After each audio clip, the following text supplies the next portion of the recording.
wonderful turnout.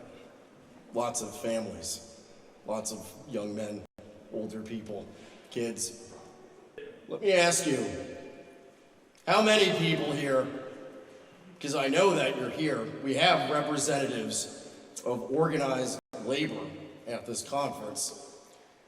We have electricians, we have people that work in construction. How many people do we have in the building right now in organized labor?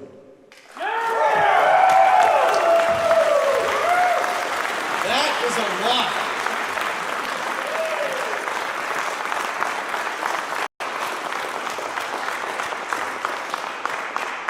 That is very impressive.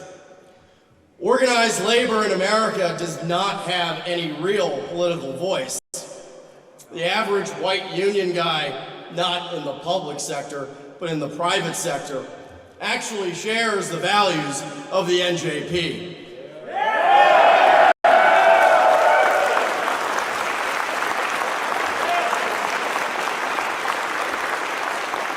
And yet, when the white working man goes to the ballot box, he's got two choices. The Democrats hate him for his race, the Republicans hate him for his class.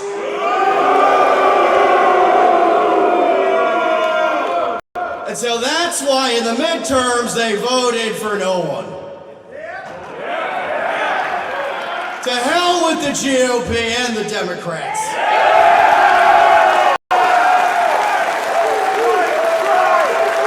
This is the home, white working man. The middle and working class was able to save a lot of money in 2020 and 2021 through various measures such as enhanced unemployment, an enhanced child tax credit, and stimulus checks. People were able to put money in the bank, in many instances for the first time in their lives. I mean, we can celebrate that, but it's actually also sad. So what and how did we get to the place we're at now?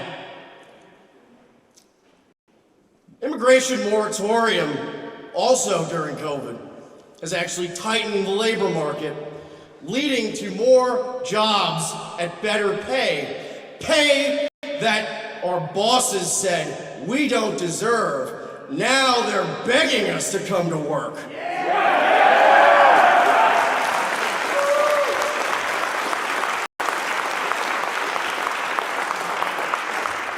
Less immigration, a better social net.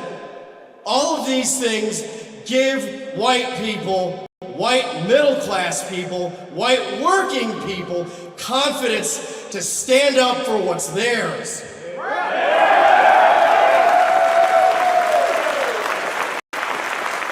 We are not asking for welfare or alms, just what is justified, what we need to live.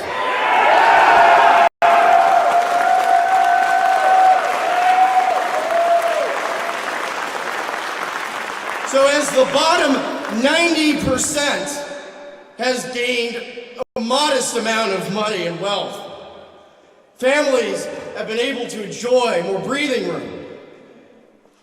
I want to actually focus on the labor strikes, nurses, railway workers.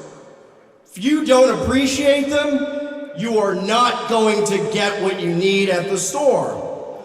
Why are our railway carriers privately owned? If your country has a supply chain of any type that depends on railways, clearly they should be nationally owned.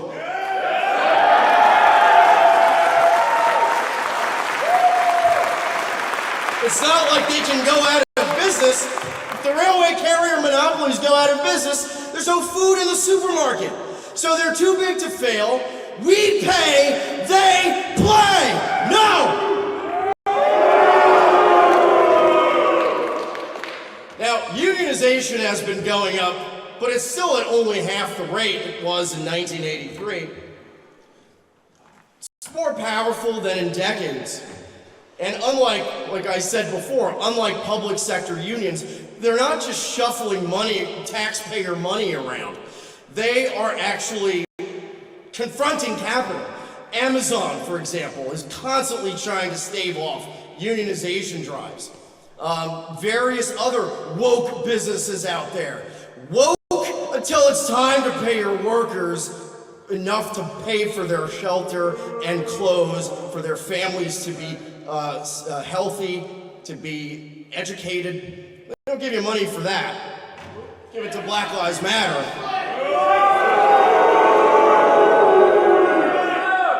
Standing up for ourselves in the workplace is more important now than ever before. 1 in 6 managers have been instructed by their bosses to not hire white men, no matter what the qualifications.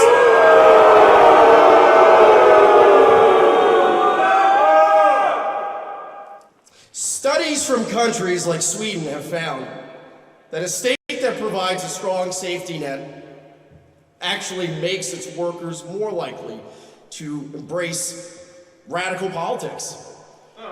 People that can be comfortable that they will not lose their job just for thinking freely, maybe dreaming of a country that is actually livable, don't have to actually, fear losing their job. So the main policy that I studied for this speech, that I was most outraged by the repeal of, it was, how many people here got the enhanced child tax credit?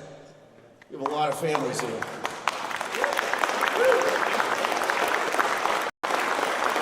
Did that make a difference in your lives or not?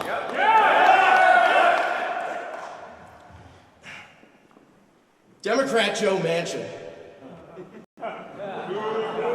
Already laughing, Christ.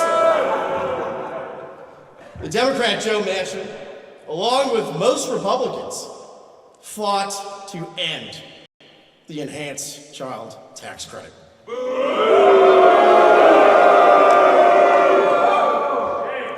West Virginia, the state that Manchin supposedly is supposed to represent, 50,000 rural white children were instantly brought out of poverty through this one program. Child poverty can be resolved.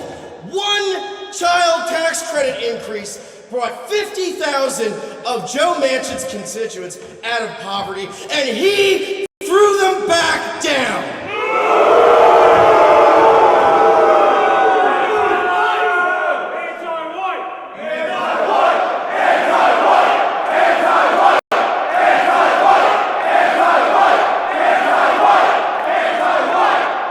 Studies of the sociological impacts of the enhanced child tax credit showed that in Appalachia, for example, many families did not have to go through the various measures that they did before, such as selling plasma, payday loans, car title loans, the worst things, unimaginable things, just to make ends meet.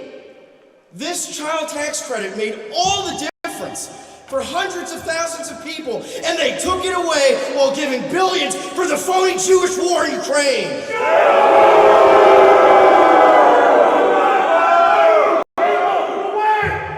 We are not allowed to exist. We are not granted the dignity we deserve. Mitch McConnell, for example, we all know why he supports it. Literally has a 20% approval rating, and yet nobody can get him out of office. How is this a democracy?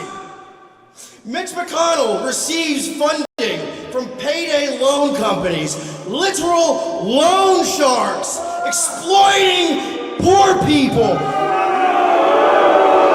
who by definition as a payday loan, poor people who work full-time jobs and can't afford to put food on their table.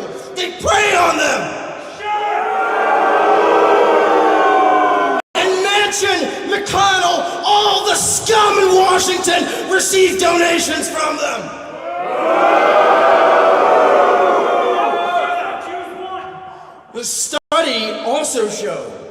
that poor whites that received the enhanced child tax credit and lower middle class white people began to actually eat more high quality protein. They began to eat more fruits and vegetables. People lost weight because there's this libertarian idea that America's poor are spoiled because they're overweight. But many, many overweight people are malnourished in this country because they eat things that come out of bags and boxes rather than real food. They can't afford quality food, and for the first time, they were able to eat right.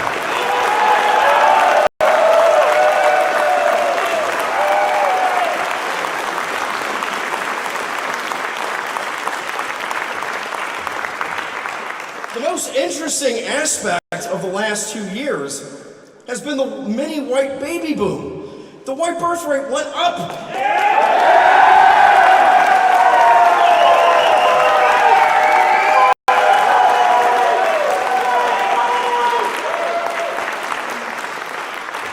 So this experiment shows that we can end the poverty and malnutrition that plagues America's invisible rural whites. We have the power to do it. We've seen it in action. It worked. And that's why they ended it.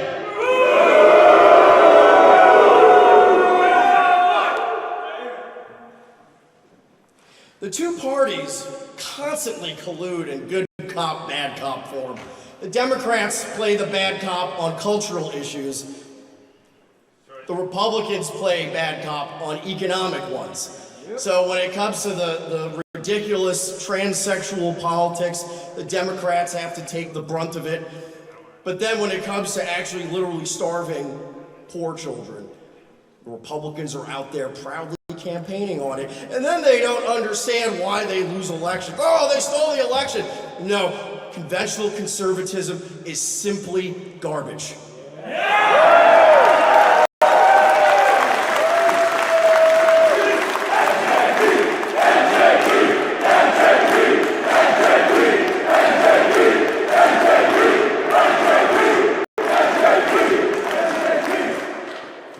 Budget hawks, what are they motivated by? It's like I said before, tens of millions of whites in this country, in between New York and California, completely invisible. No political representation, no lobbies, no lawyers. This is a plutocracy, it's an oligarchy, it's not a democracy. No matter who we vote for, we get the same goddamn policies. Democrats are openly anti-white. That has consequences. When you promote anti-white politics, that means that people feel vindicated when they commit acts of violence against white people. When white people are turned down for scholarships, when you're turned down for mortgages, when you're turned down at the welfare office.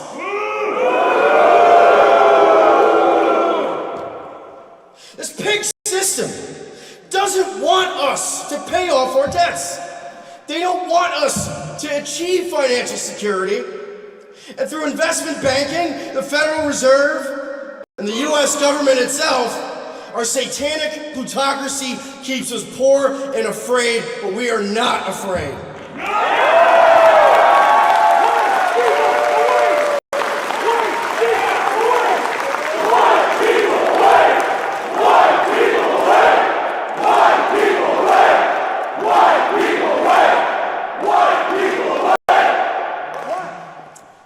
The Federal Reserve is the Federal Reserve is the subject of many, many, many conspiracy theories. But in my research, I was actually quite shocked. The actual conspiracy is right before your eyes. You could go on their website and see it. The conspiracy is that over 100 lobbies, mostly representing Jewish interests, financial capital, Amazon, Facebook, and so on, they basically set Fed policy, because of course the Fed is on paper private. And the idea behind keeping the Fed private, i.e. the power to print our money, the power to plan our economy. The Fed does anything. It has reverberating impacts on every single person in this country. And yet we have no say over it. Nobody is accountable for it.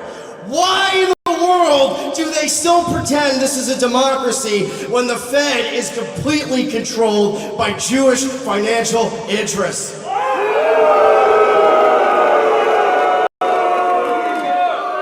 The most recent outrage at the Fed is that these lobbies have basically gotten them to hike interest rates. Now, things that the Fed does can be quite complicated. However, this one, we know what the results are because we've been here before.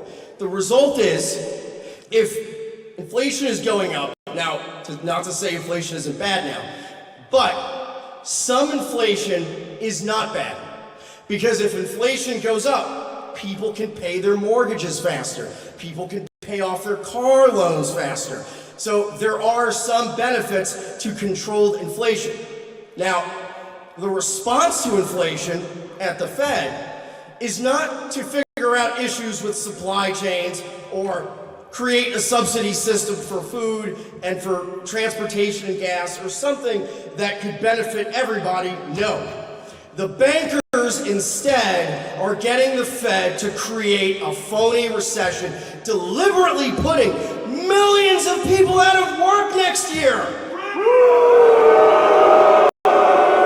Their answer to inflation is to simply get millions of people fired so they don't have money to buy anything. That is not a solution. It's not. The solution is to take over these Jewish banks and use them to serve our people first.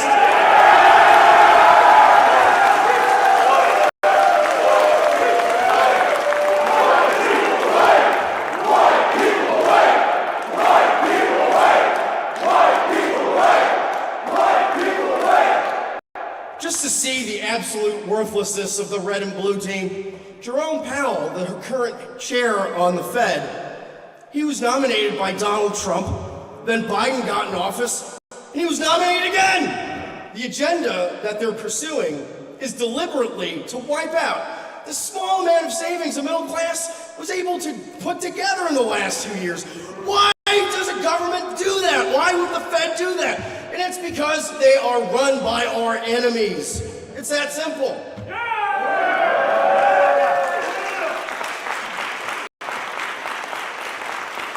Mark my words, by the middle point of 2023, next year, you will see a spike in unemployment. You will see a horrible recession. And it's all planned by the Fed, planned by Goldman Sachs. They are unhappy that white workers are standing up for themselves, that we have savings, that our wives and mothers and daughters, that they're able to stay home with their kids because they save money. They don't want that. They don't want white babies to be born. They want you to be their slave. Will you be their slave? No! I said, are you citizens or slaves? The answer is that we're citizens. The last time we saw Federal Reserve hikes like this was in 1979, when the Federal Reserve Chairman, Paul Volcker, utilized the strategy in order to rein in, again, rising wages and inflation. Nobody denies that the type of inflation on food and gas in particular, which is more complicated than just more people have more money, that there needs to be something done about that. But the answer is not to put and plunge millions of our people into destitution. That's not ever going to be the answer when the NJP takes power.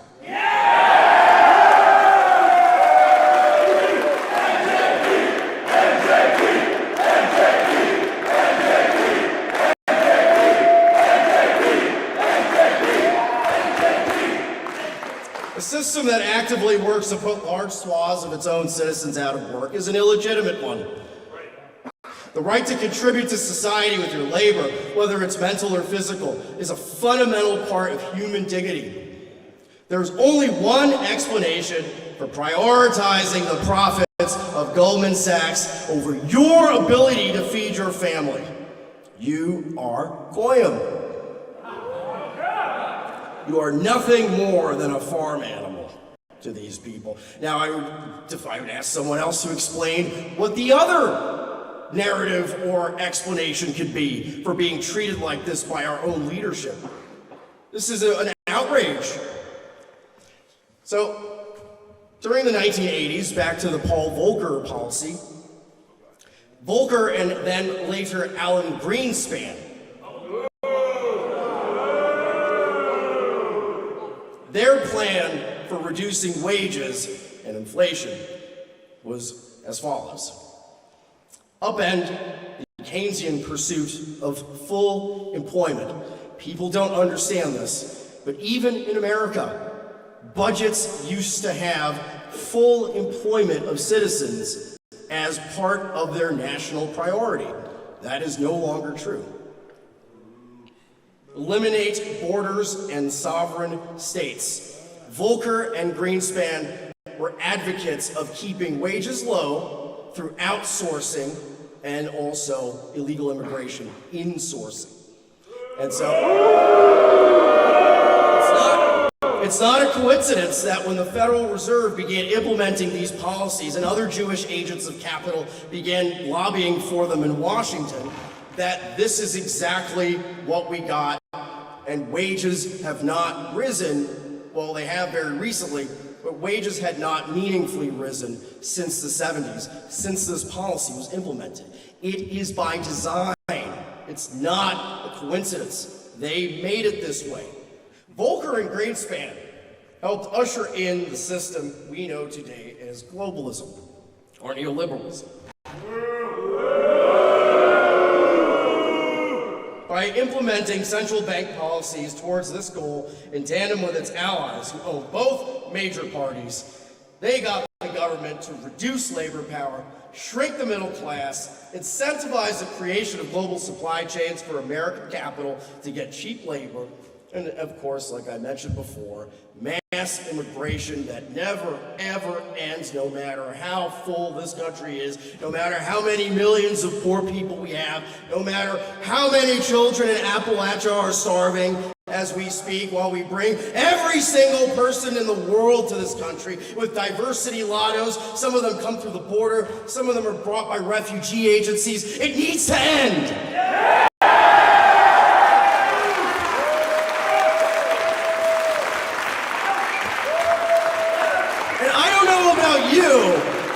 But I'm willing to pay an extra 25 cents for a tomato if it means that this system ends.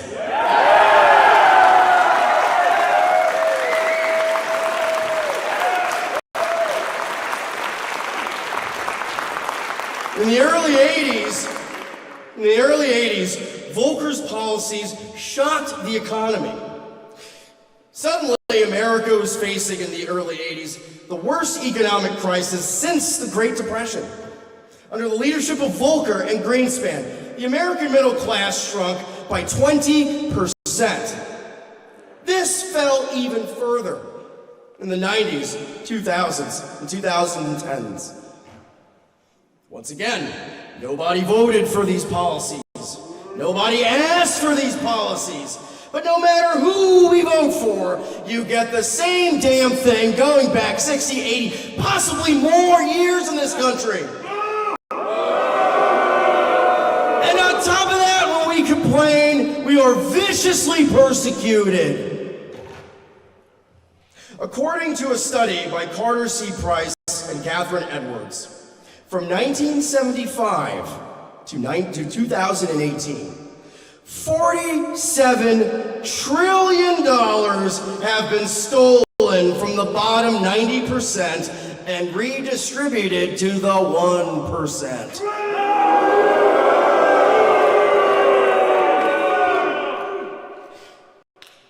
This, in turn, has led to people struggling with basic things like buying a house. This has depressed family formation in this country. In the West in general, millennials and Gen Zs simply cannot reach the basic milestones of adulthood. If you can't afford to move to your own place, can't afford really to pair off. If you can't pair off, you can't have children. It's that simple. That's what explains why the birth rate is low. The National Justice Party believes the Federal Reserve, the banks, large monopolies, must be nationalized, and our economy must serve our folk and our country, not the other way around.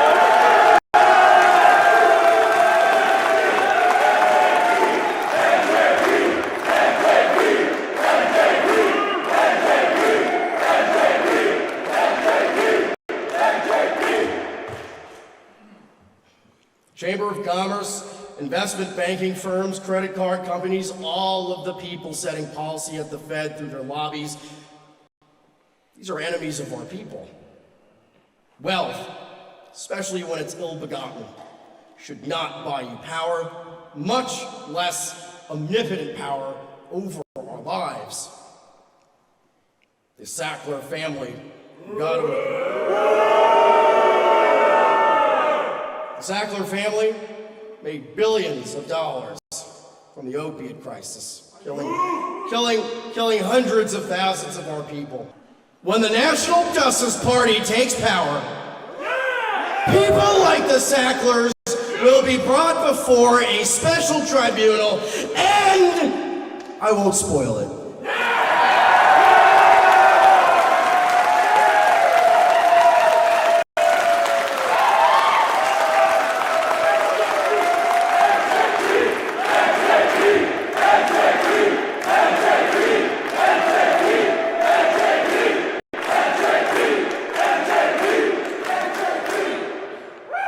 Outside of your pocketbook, the striking lack of power between white labor and capital has enormous cultural and social consequences as well.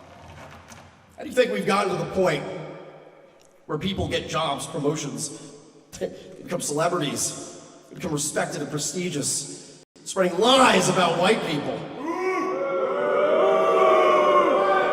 Well, at the same time, if you simply give the names of people that run Hollywood and the media, you lose everything. Do you think that is a coincidence?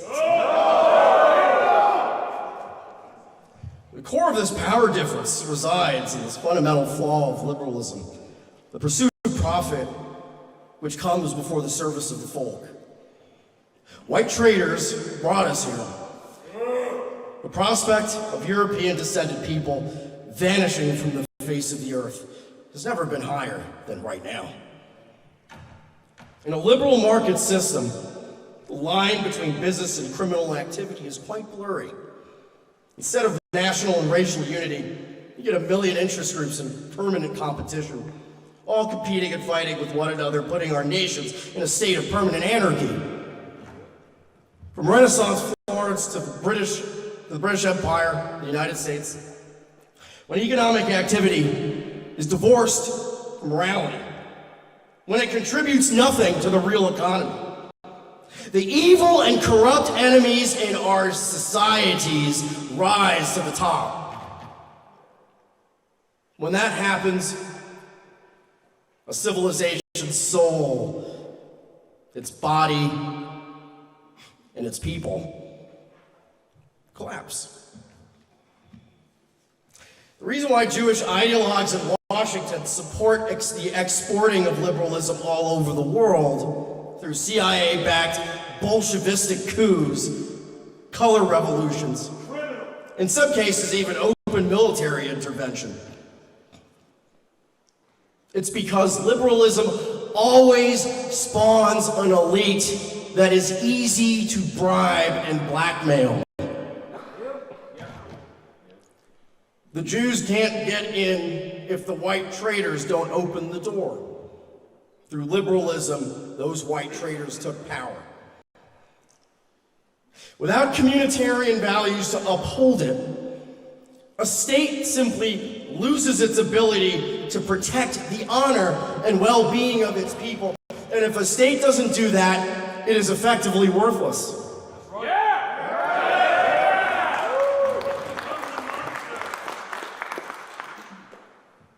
Only by taking power over our government and our economy will we be able to confront every last anti-white and lift them by their collars.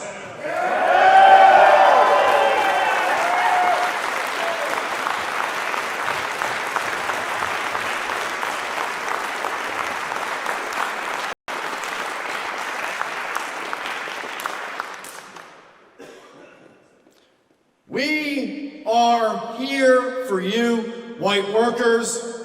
We are the only political organization that not only can't be bought off, but even if we wanted to sell out, none of the elites would want to buy us.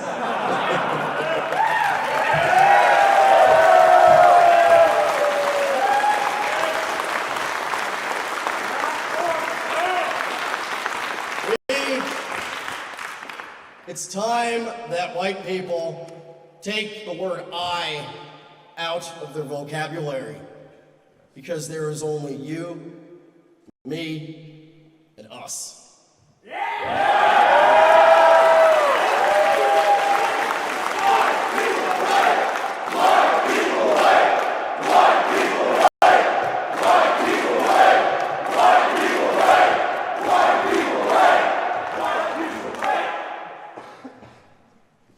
We at the National Justice Party are the only organization in the entire United States that has any answers for any of this.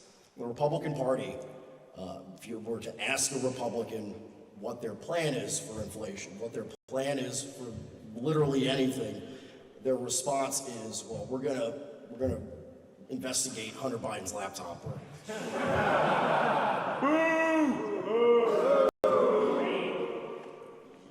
We have the right to a serious party, a serious organization, because we're actually serious people. We want to govern. We're not Republicans.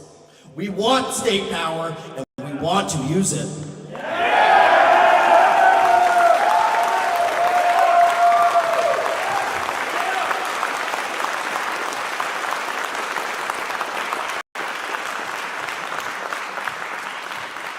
So at the end of the day, there's really nothing else to lose.